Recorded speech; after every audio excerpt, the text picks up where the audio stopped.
Thanks for your patience. All right, so let me go ahead and move on to a quick introduction to this session here. Let me get to where I'm supposed to be here. And so on this session, we obviously have a couple of superstars. This PRMG session, we have Paul Lucido, the CMO over at PRMG. We also have the pleasure of having Sue Woodard from Total Expert on as well.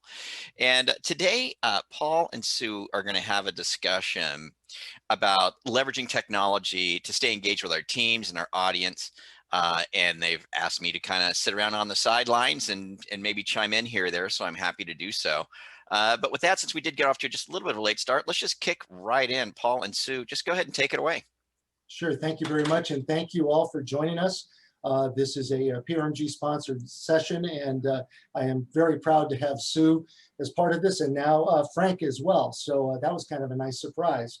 So essentially, what we want to get across, Sue and I are just going to have a basic, just back and forth discussion on some key points that basically speak to the idea of navigating this environment that we're in. For the last 8 months or so, we've all been trying to get our sea legs and navigate the space as it relates to working remotely, which, by the way, and Sue and I will talk about, is not actually something that's all that new. I can go back to the 90s and remember when home office computing was advocating the idea of working from home. You know, get your coffee cup, get relaxed, wake up in the morning in your PJs and start to go to work. That was kind of the thing back in the day. So I would say this is not all that new, but by force of nature, look where we are now. And then the other piece that Sue and I are going to speak about a little bit is about leveraging the technology, kind of like what we're all doing here today. We're leveraging technology to have this amazing communication between each other. So with that, let's just kind of get into it. You know, we talked about this not being all that new to us. I know that there was a kind of a survey done that over 70% of the professionals work remotely from their home at least once a week back in 2018. So with that being said, Sue, I know that you've come up with some new statistics that might even update that a little bit. You want to just speak a little bit to us about that? Absolutely. And in fact, you know, I think the only thing that is truly unprecedented about working remotely is how often the word unprecedented is actually being used these days, right? Like, ugh. But it is interesting when you look at the times that we're in, when obviously people are relying so much more on working remotely in a very different way, people that weren't used to it. It's interesting that it's not just us, it's also our customers and the people that we're looking to get in front of and all of our staff. And yeah, HubSpot had some pretty interesting stats that came out recently where they said that the open rate of emails that have been sent out, marketing emails that have been sent out, has risen 32% over, you know, during COVID, right? So obviously more people sitting around at home, opening emails, things like that. Also, this one probably not a huge shock, but web traffic has actually grown by 16% just in the early stages of COVID. So again, we're seeing this is not obviously just a shift for us. It's a shift for our customers and the people that we're looking to get in front of. And that's what I think makes this discussion so compelling, is this is not just the same old, how do we all work remote and all this, is it's like, we know that our customers are, and how do we need to change the game in terms of how we're getting in front of them. And Paul, I know you've done a lot of thought leadership on this. I mean, just again, PRMG is always kind of ahead of the pack and how you're, you know, looking and looking towards the future. And you had some really good thoughts around how, you know, this all marketing really all boils down to being about communication, right? 100%, I agree. Yeah, and you know, so and those are good points you just made. You know, at the end of the day, right now, everybody is trying to do their best, once again, to navigate all the different software. You know, for example, well, two things I would like to say. Number one, yeah, PRMG, for example, has been really building their tech stack, as you already know that. Literally now getting involved with Total Expert, which is really going to be an interesting journey together.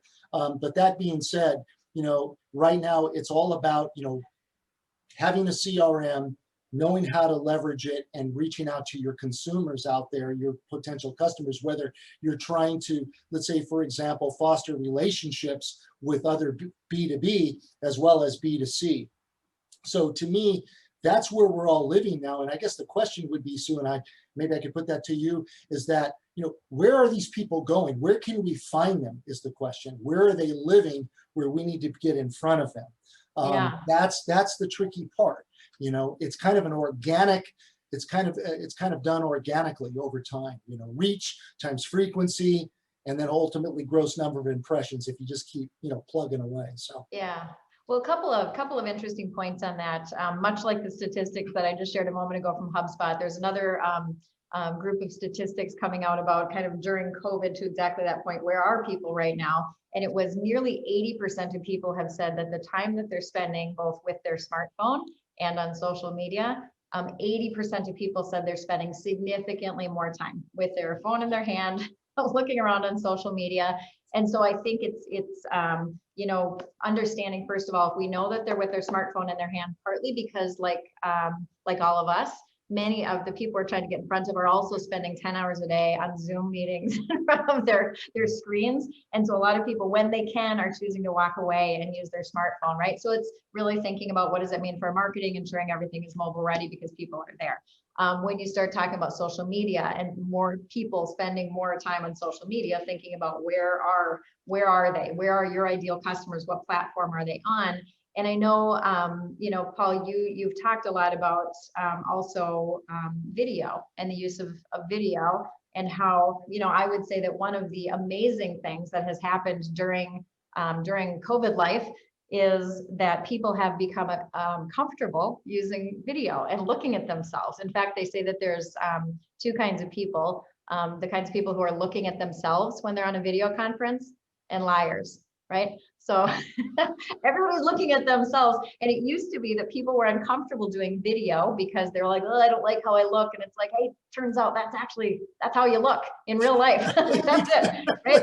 And so it's great that people have become more comfortable, because we also know that video has become the highest, most consumed type of marketing that people will engage on. 96% of people will watch a video about something before making the purchase, right? It's huge, huge. The most consumed channel and medium, I would say, of marketing content and just content out there in general is video. So the fact that people have become more comfortable with video, as well as some of these other communication softwares, we got to take advantage of that. well, I agree with you. And, you know, Bomb obviously was the first one that came to mind, but also what came to mind is the fact that, and this is kind of a known thing now, YouTube has become the #2 search engine. I'll be honest with you, I use YouTube all the time. And you're right. We're all getting comfortable with being uncomfortable. My compadre, Andrew, and I always say that, get comfortable with being uncomfortable. We made a tagline practically out of it. And it's very true. And you're right. We look the way we look. I mean, at the end of the day, you're always worried what people might see. Well, just take a look in the mirror. That's pretty much it. Have a great day. So for me, what's great about this and what's great about what's happening out there is we are living right now. I just want to touch on this because it's very important, and it's very much in concert or in accord with a lot of TED Talks I listen to, and a lot of people I read about it, and what they talk about. And we're living in a hyper connected world right now. I mean, it's somewhat hyperbolic as well.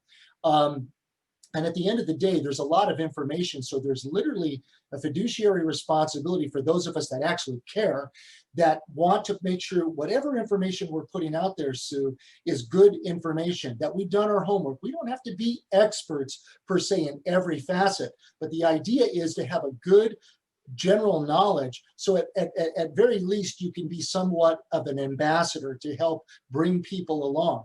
At the same time, on the other side of the sword, there's a lot of shallow stuff going on out there. There's information out there that you've got to pile through, decipher, discern, and go, okay, you know what, this is usable. This makes good sense. In fact, it makes such good sense. I'm going to take that information and I'm going to repurpose it. Kind of like what Ginger Bell talks about, becoming the expert in as a marketer. You want to read and understand what you're learning. So thoughts on that? Well, and I think it's a perfect segue, actually. So, as you think about, again, as we're thinking about our lives and remembering always putting ourselves in our customers' shoes, and they're dealing with the same things. They're on Zoom, they're searching in the same ways, that Paul's talking about here. So as we kind of tie down that first piece, and knowing that people are using technology differently, you listening, your action step on that is really to do a good evaluation of your own communication set up, not just for you, for your team, for your company, depending on where you're at there. And really, I would almost encourage people to do a technology purge, do a technology cleanup, really evaluate, do you have everything that you need? Do you have the systems that you need? You certainly do, in terms of, everybody's got Zoom now, and hopefully if you're really smart, you got Zoom stock as well, right? But really go through, even going through your subscriptions, are you getting a bunch of noise coming to you that you just kind of, it's your daily delete that you do? Or should you take the time to actually purge? It's a very interesting thing. And again, why this is so relevant to where we're going to head next in talking about content is our customers are also purging. They're doing the same thing. I have heard that like the junk haul or offer places are buried because there's so many people doing so much purging that everybody's calling all of the junk, places saying, take all this stuff, donation centers are overrun just because people have the time. They're in their houses and they're purging their houses. They're also purging their computers, right? They're taking the time to say, do I really want this message or not? So I think, Paul, this is a perfect segue as we really take a look at, first of all, as us putting ourselves in our customers' shoes and really mapping out what does that customer experience look like? And am I gonna make it, or am I gonna survive their purge? It really goes to exactly what you're talking about and talking about content. And I love that you brought up Ginger and her book, The Edu Marketer. She's brilliant on this. And I love that she talked about edu marketing, because I think education is what's key right now. Okay. We think about what our, what our audience, what they're experiencing right now. Every single person that we're coming into contact with, whether it's them themselves that have gone through some kind of financial hardship, they are probably 1 degree of separation from someone who has. So providing this kind of education about different options with mortgages, even just basic financial information, the world is hungry for that. And I think being in a position now, 2008 with that, recession and that big disruption, we were kind of seen as the villains of that. During this one, when there's a lot of financial need out there, a lot of need for education, we can be the heroes when you're coming in with education, right? And I know, Paul, you and PRMG feel so strongly about that. You're not selling, you're educating. Well, you know what, I that was like music to my ears, and I appreciate that. And I appreciate the fact that you got that out of the write-up too, because to me, that's what it really is all about right now. I make kind of, tongue-in-cheek jokes about we're all going to the University of YouTube now. I mean, anything you want to learn about, just dial it up, man. It's there. And then there's some stuff that you don't want to learn about as well. But that being said, I do believe that education is key. The other thing that I'm learning as I begin to get my sea legs and navigate this space is people like to tell their stories too. And there are a lot of people out there that are very much interested in those stories. So like the different books I've read and I've reviewed, you hear, there's always the how-to part. Now, here's how you're going to be successful. Steps 1, 2, 3. Okay. And that's great. But the prelude, if you will, the idea of, okay, I want to hear your story. Not that I'm looking to commiserate so much, but I want to understand where you're coming from. How did you get to this point? How did you manage your way through it? That's what people are looking for right now, especially, for some of us here on this call, I think we kind of hit the ground running. And I think a lot of it is that's the type of people we are. At PRMG, not to go on a shameless plug here, but one of the things we always talk about is progress is not possible without change. And I always like to say, change is neither, a good nor bad. Change just is. And the idea is if you have the ability to adapt, and as Kevin likes to say, Kevin Peranio, a path to pivot, you have to be able to have these things to be able to keep moving forward. And then the other piece, which I do want to talk to you about on this call, is about how leadership gets involved. And how leadership actively demonstrates through their actions and behaviors, that they're in it to win it too, that nobody is above the work, that they're okay. So, yeah. Critically so important. I'd be very curious to your thoughts on that with regard to that. So at the end of the day, that's really what we're looking to do right now. We're looking to demonstrate through our actions and behaviors, which again, all contribute to the culture, right? We're not just saying it. We're not just, providing lip service. We're literally walking in those moccasins. We're really trying to do it. So anyway, back to you, Sue. I'd like to hear your thoughts on that. Yeah, you just made me think of one of my favorite lines is, never judge someone before you've walked a mile in their shoes, because then you'll not only be a mile away when you judge them, but you'll also have their shoes, right? Anyway, but you covered some great territory there, and I think one of the things I want to go back to just for a second that you hit on that's so important is the power of stories. We are in an incredibly human business. And I think sometimes because this is what we do, day in, day out, this is what we do. Sometimes we lose the wonder of what we're actually doing. And when somebody is purchasing a home, they are generally going through a really interesting chapter in their life story, right? There's maybe somebody getting married, there's somebody getting divorced, there's somebody having a baby, there's somebody who's gotten a new job.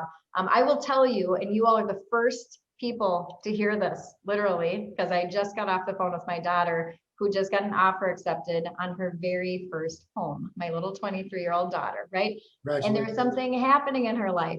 She got engaged a few months ago, is trying to navigate the coronavirus on how she's going to get married. And so there's something happening. She's no different than all the other, folks out there that are buying homes. It is a business of stories. And I think, I love that you brought that up, because that's what we have to think about is our customers are the heroes of, there can only be one hero in the story, and we have to make our customers the heroes and really, understand the emotional thing that they're going through, listen to their stories, ask the good questions. And Paul, I know you've talked and written a lot about kind of, the emotional intelligence that's needed in your marketing, right? And paying attention. Are you selling? Are you saying we have great rates and we've got great products? It's like, so does everybody. Are you telling great stories about how you're intersecting with your customers' lives? I mean, maybe touch on that a little bit before we kind of move on to some of our other material here. No, I think you said it right there. I mean, at the end of the day, you're talking about the emotional quotient, and you're talking about what's classified as soft skills, which, some of us have good soft skills, and soft skills also fall into the idea of, just communication and the ability to convey information in a palatable way for the listener. You said it, the importance of stories, I think is big right now. And here's why, because people are looking for the human connection. Okay. Yes, we can all tout our rates, our services, the best this, the best that, turn times, all these things that most companies are going to talk about anyway. But what differentiates you? What separates you out from the pack, from being mid-pack? And the idea is it's all going to be about, and I'm putting my money where my mouth is here. It's all going to be about conversations. People want to hear people not necessarily pontificate, but contemplate, for a lack of a better way to say it, what's happening out there. They want to know how you got through it. I mean, our listeners right now are predominantly originators and brokers, right? That are listening to this, hopefully. And the idea is they're going, okay, Paul, okay, Sue, this is great, but how do I apply that? Yep. And hopefully in this call, we can give them some good takeaways, which I want to do. But I think it's important in the sense of shaping the narrative here, so people understand we're all humans. We're all looking for some love. We're all looking for that human connection. I always say all the high fives and likes are very shallow. I appreciate that. Looks good on the unit count. But what I'm really looking for is the engagement. Tell me what you think. Tell me if I'm full of what. If I am, tell me. But the idea is whether it's conciliatory or it's in discord, it's still good for us to grow. That's how we're going to grow. So I'm kind of staying on the program, Sue, with conversations, the right narrative, connecting with people emotionally, which goes back to the EQ, and just telling the story. Again, keeping people connected at that level.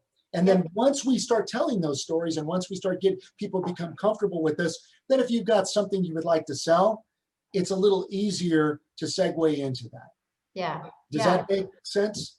100%. And I actually have a couple action items like we talked about last time, and really evaluating your tech stack and thinking about, do you have everything that you need as far as your tools and everything to make the connections, knowing where people are at. On this particular topic, as you've talked so much about making those connections with people, and the content and the education that's so important right now. The action that I would give the folks listening is to do a really good audit of your customer experience. And this does not, sometimes people overthink what this needs to look like. I will tell you that, at Total Expert, we did a customer experience audit and a customer journey audit, literally with a big, huge wall in the office and a bunch of Post-it notes. And we kind of said, okay, for each of the people that were, our key personas that we're working with, what does the experience of working with us look like and sound like? And we revisited it saying, what does it need to look and sound like now in the world where we can't come out to your office call and, give hugs and have a great meeting and do things like that. And so don't overthink this, if you or whether you're at home or in your office or whatever this looks like, literally get a big, huge pack of Post-it notes, get a Sharpie, your spouse or partner or roommate will be delighted if you do this in the dining room, it makes for interesting conversation, but map out the touch points that you have, what channel those touch points are taking place in, and what are you saying to them? And if you haven't done that since all of this happened, you should, because to Paul's point, the channels that you're using, they need to be a little different, right? The content, the tone that you're taking should be different. I mean, if you haven't changed some things, you need to, and you should get in there and do a good hard look. Are you telling some of those stories, the things that are really going to engage with people right now? What are the places where you can make some really easy tweaks? And probably just like we found all kinds of gaps in our journeys, you'll probably find gaps too. But think about, what does this look like for your leads? Once they start with you and then they come all the way through process. What does it look like for somebody who did a transaction with you in the past? How are you engaging with them? Is it you're just floating something out once a year, or do you have a plan, or are there some gaps you need to fill in?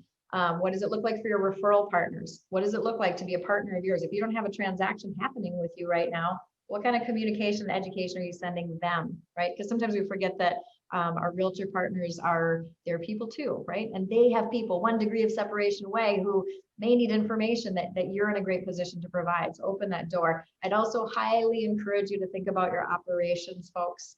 Man, oh man, there is so many people working so incredibly hard, and you might, maybe before you had some things where it's like, oh, I stopped by and go to, bring them lunch, on every third Thursday or something like that. Well, maybe you can't do that anymore, but have you forgotten about that? Or do you need to replace that with a different touch point? Because you know what, they're such valuable partners, and sometimes they get forgotten about.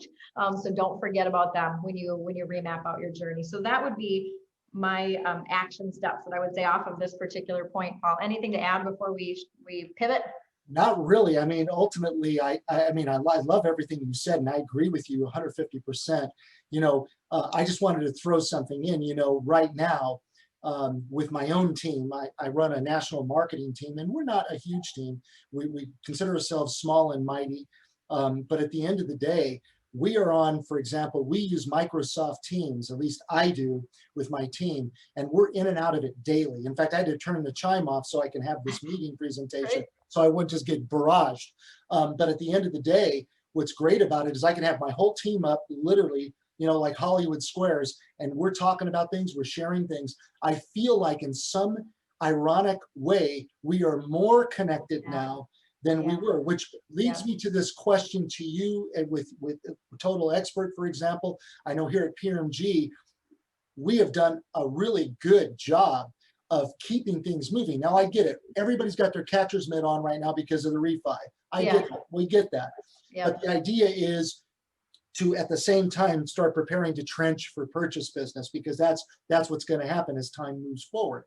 So how are you guys navigating? I think it's important for the listeners to understand how they could leverage that technology, going back to leveraging tech, to help them, as you just said, with communicating with their own teams. Yeah, absolutely. Well, one of the things that we say a lot here at Total Expert, that Joe Welly, our CEO, says that I think of daily, is that every interaction that a customer has with you and your brand is an opportunity to build trust or erode trust.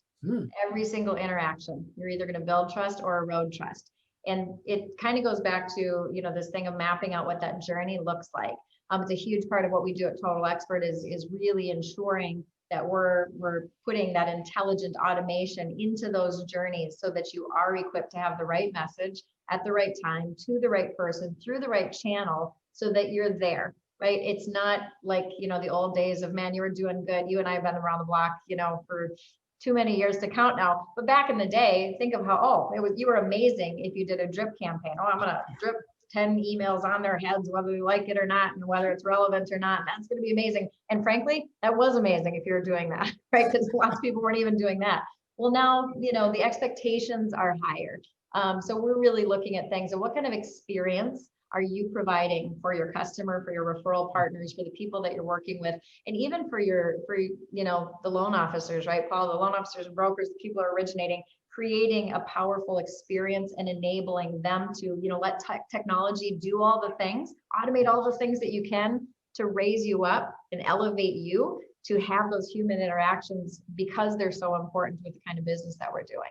No, nicely said, Sue. And a thought came in my mind as you said that, and I thought about Kevin Peranio. One of the things that he is an advocate of, he always says, you don't lead with tech, you leverage tech. Okay, Well said. which really comes back to back to the narrative. You need a good CRM. I would highly recommend to anyone listening that you need to have a good CRM in your broker shop that you could use, that you could even share into, that you guys, are able to keep that B2B relationships with your realtor referral partners, as well as B2C with your potential borrowers, right? But beyond all that, you need to also put out, as we've been talking all along throughout this entire dialogue, good information that's good education. If you're a writer, right, there's an old saying, I say it's an old saying, it's actually a saying that I just learned, read to think, write to develop, listen to what is unsaid, and speak to let go. And I'm going to give that credit to Jay Doran, because that is what I've learned from reading his book. And at the end of the day, you apply those simple principles, you learn. You got to read to learn, and you've got to take action. You can't sit idle. But the idea is to take that information and spill that outwardly. Bring people along. Let them get to know you on a level where you become a trusted advisor, something that Barry has always said for years and years and years. With all these platitudes, we know them all, Sue, because we've been around a little bit. But there's truth that lies within all of that. Yeah. And so for me, you need the technology, both on literally having the platforms to use, whether it's smartphones, computers, whatever it might be, video, okay, which is huge right now. You've heard us talk about, we're all living on video. Everybody's getting their 15 minutes of fame in 60 seconds or less, right?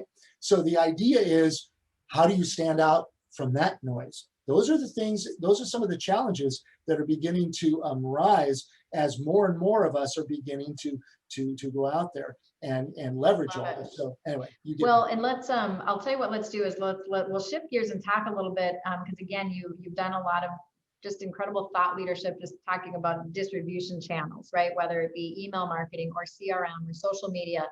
So I want to, get into that a little bit. I'll also encourage everybody, if they do have questions, because we're talking about, Paul, you've already said some things. I'm like, damn, I couldn't write that down fast enough. So if you've got questions or want something repeated, I think there's a way. We can't see all of you, but hopefully you've got a way that's obvious to you to pop in a chat or a question, and we're going to grab those at the end.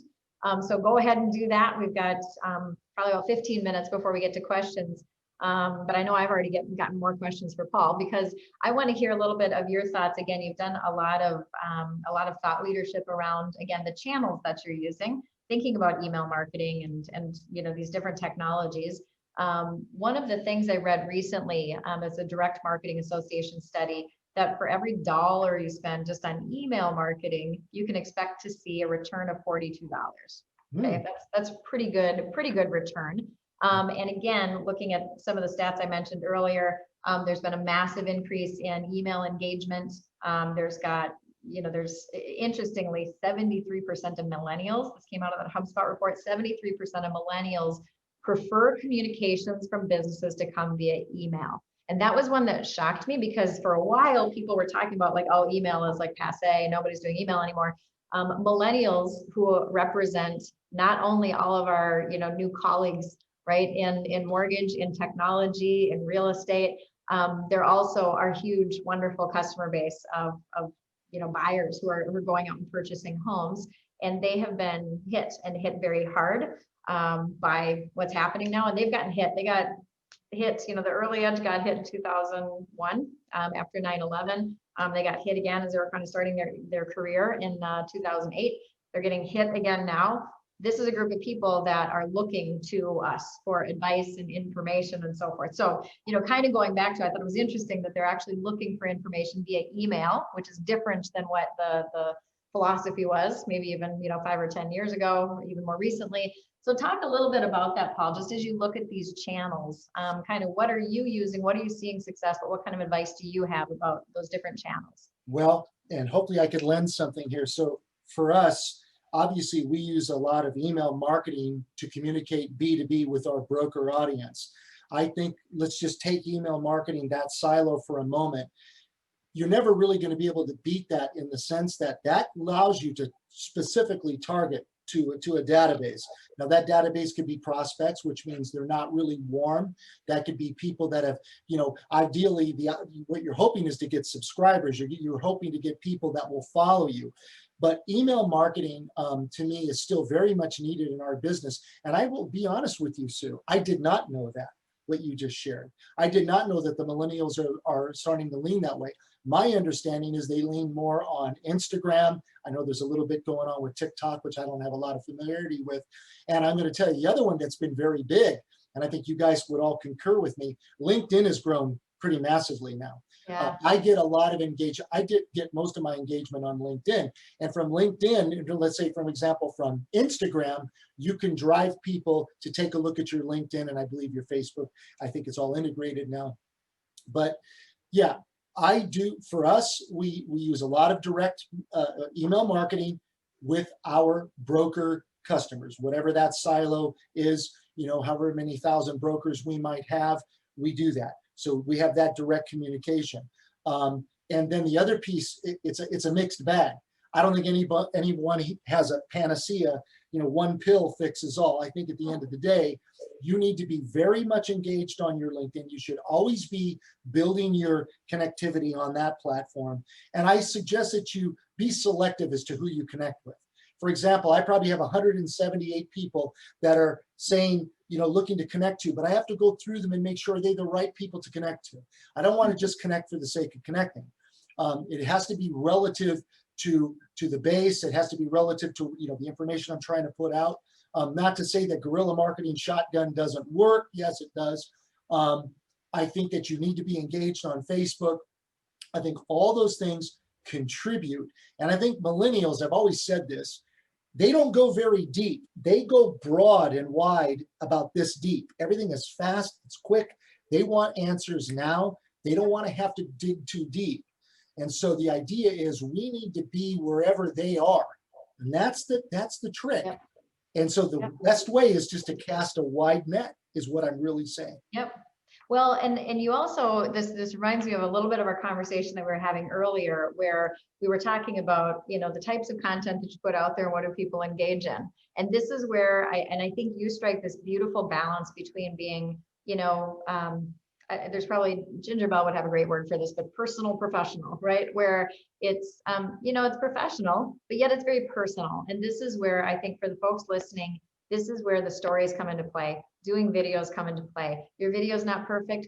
Who cares? Tell a cool story. You don't have to give away, what a customer's name or anything, but telling a story about, you won't believe what happened today. This is what happened. The family that I talked to, and believe it, 24 hours, they got this. They're moving into, whatever the story is. We are in a business of stories. And again, everybody listening knows this. Our whole lives are stories. Don't lose track of the amazing stories in people's lives that we're touching every single day, and use that for your content. And that makes it very personal, professional. I would also tell you, get over yourself. Like, nope, it's not going to be perfect. A dear friend, Leora Ruzin, did her very first video on LinkedIn recently, and she was brave enough to actually post her outtake reel, which was hilarious, right? It took her like 500 times to try to make this 1 60-second video. But I tell you, you're perfect. Your perfectly imperfect self is what people want. Nobody's lives are perfect. You mess it up. When I first started seeing myself on video, I was like, oh my God, I talk out of the side of my mouth. I blink too much. Who cares? This is what I look like on the outside of my face, right? So think about as you're engaging on social media, and again, even in email, if you're using BombBomb, whatever you're kind of digging into as far as your channels, just remember the power of that personal professional combination. That again, Paul, I think you do particularly well. Well, I appreciate that. And I just wanted to add, you absolutely look great on camera. So I think everybody watching would agree with me 100% on that. I'm telling you, I've seen it. It's 2 HD. I can see all my wrinkles, man. Oh, no, not at all, Sue. You're in the prime of your life right now. So look, at the end of the day, I think that, you know, where we're going with this discussion, and this has been really a fun discussion so far. I don't know how much time we have, but I'm sure Frank will step in and let us know. A couple things I want to just kind of point out to for everybody to know. What I'll do is I will go ahead and get the narrative that we're discussing prepared in a way where if you email me at plucido@prmg.net, I'll gladly forward that over to you, or I'll get it to NAMB, and then NAMB could take it along with Sue's comments, which are really good. She went through it and you know, opened my eyes to a few things too. I wanted just to make sure that we're covering everything that we need to. We talked a little bit about the CRMs, the importance of email marketing. You talked about HubSpot, right? You touched on that a little bit. Yep. And the action plan, your next steps. Did you want to recap a little bit on that? I think just to tie this particular one down, again, it's doing an audit of, you know, the tools that you have, which we touched on a little bit earlier, but really saying, you know, do you have the right tools? Do you have the right partners? I think most of the folks listening, you know, may have a relationship with PRMG. The tools and education and everything else, you know, that you make available are you know, second to none. So thinking about, again, trying to take a breath from your business, which I know is really hard right now, but really making sure that you're preparing yourself for the future, because right now the moves that you make are going to be the ones that are going to ensure your success in the future. I know that next year is stacking up to be another amazing year, you know, shifting even more to purchase business, but don't lose sight, because it was, I mean, let's not have a short-term memory. It was not that many years ago when everybody was, where's my next deal going to come from? And refinances were like, well, that's been fun in the mortgage industry because it'll never happen again, right? Like short-term memory. And so make the moves that you need to now. I know you're thinking, I don't have time. I'm like buried in volume. I don't have time. If any of you listening watched Tiger King during the quarantine, I'm just going to go ahead and tell you, if you spend 11 hours on that, right? Okay, right, Frank? Like, if you spend 11 hours of your life on Tiger King, or if you're baking bread at home, or if you're doing any of those crazy quarantine COVID things people are doing, you've got time to invest in your business and to take a beat, take a half a day, map out the experience, map out what you may need, even map out and put on your calendar. I'm a big fan of time blocking.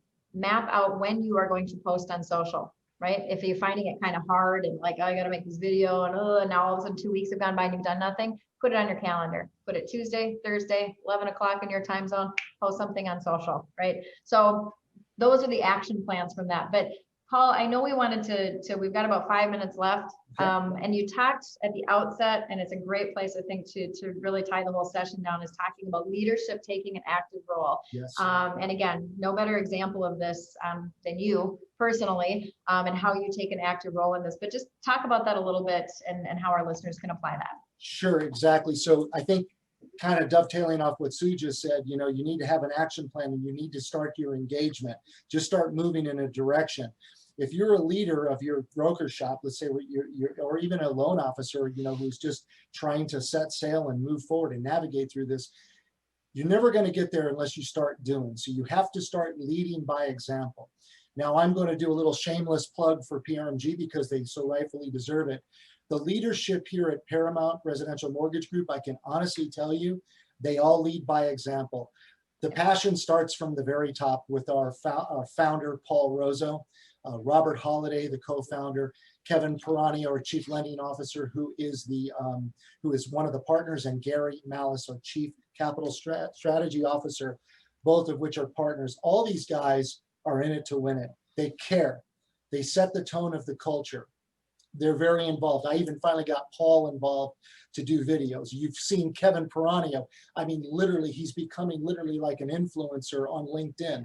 It's just amazing because he does his homework. He puts good information out there. That's what you got to do. I go back to the same thing.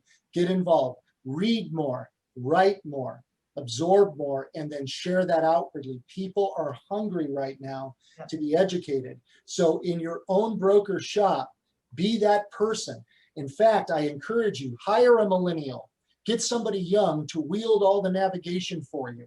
In other words, they'll wield this like a lightsaber, okay? It's nothing to them. They can learn the technology, they can learn the CRMs, they can help support your loan officer base, and that allows you guys to do what you do best. So right now, leveraging technology is what our leaders need to do more of. You can't be a phantom leader anymore, okay? You have to put yourself out there a little bit. You have to get uncomfortable with being uncomfortable. And I go back to the same thing. I think one of the things I love about the company, I've been with this company now for 10 years, 8 months with PRMG. It went that quickly. That was just after the big debacle, after we all fell off a cliff and had to open up our parasails. And at the end of the day, look where we are now. And you know, our CEO will tell you this: when the tide rises, all boats rise. Let's be really clear. We are having some absolute stellar, historical, record-breaking months, okay? I mean, one after the other, which is great. A lot of it could be contributed to the climate. A lot of it could be contributed to the refi boom. Who knows? But if we do our homework, if we stay actively involved, if we stay plugged in, and I don't mean to get preachy, if you do those things, when the tide begins to settle back, they're going to remember the people that were relevant and that were literally on the top of their brain, you know, and that's the idea. You want to be in front of people and you want to put out good information. You know, again, you got a fiduciary responsibility to doing just that. But yes, Sue, that's what I'm talking about in active leadership. Demonstrate through your actions. Action speaks louder than words. And so at the end of the day, that's what we all need to do. And I know Frank does it. I know you do it. I do it. Kevin does it. We're all doing it because we care. We actually give a rip about what's going on. This is our livelihood. Yeah. You should take this near and dear. That's my 2 cents. I tell you this, so I just patiently sat and took all of this in, and because it was your presentation today, guys, was so timely because of the shift that's taken place, and when it opened up, how you were explaining, you know, everybody's used to Zoom now. You know, your consumers are used to Zoom. Leveraging this technology is really critical, and things have really changed a lot. And couple things that really stuck out to me were when Sue was bringing up the fact that people are spending so much more time on their devices, et cetera, and they're purging. Not only are they purging, you know, in your house, you're stuck in your house, you're getting rid of a bunch of stuff, but you're purging other things too. And when you were saying that, so I realized, because we kind of had a little brief discussion before we started the session, where it's like, I've been purging. I've been really purging. That little unfollow button has been really abused by me lately. And it's just because today there's so much polarizing content that's going on out there that it's overwhelming. And sometimes you have to just shut it off, you know? And so I like what you said, Sue. You said, hey man, will I survive their purge? You know, we got to think about that, because you're both right too when you said, and we've got time, don't worry. You're both right when you said, you know, that you know, now doing video, you know, is pretty common for a lot of people. I was interviewed on a podcast a couple months ago, and we were talking about this, and I said, you know, back in the day when me and Brian started, we were like the OG of doing video marketing. You know what I mean? We were like the OG, you know, and we were out trying to teach people how to do it. Boy, we could not get adoption. You know, you could not get it. And we gave up on it. We had a whole class, and we're like, why are we doing this? Nobody does it, you know? So, but today that is completely turned around. And I was saying, it's so cool cool to see so many mortgage professionals, you know, with a microphone, you know, and the little thing around it and doing their video podcasting. And they're just like, all of a sudden there's a million, you know, mortgage and real estate video podcasters, and that's all great.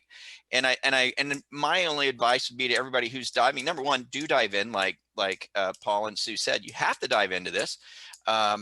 Be consistent with it, because right now it seems like it's all, hey, you know, busy, but things could change, things could settle down, COVID could subside.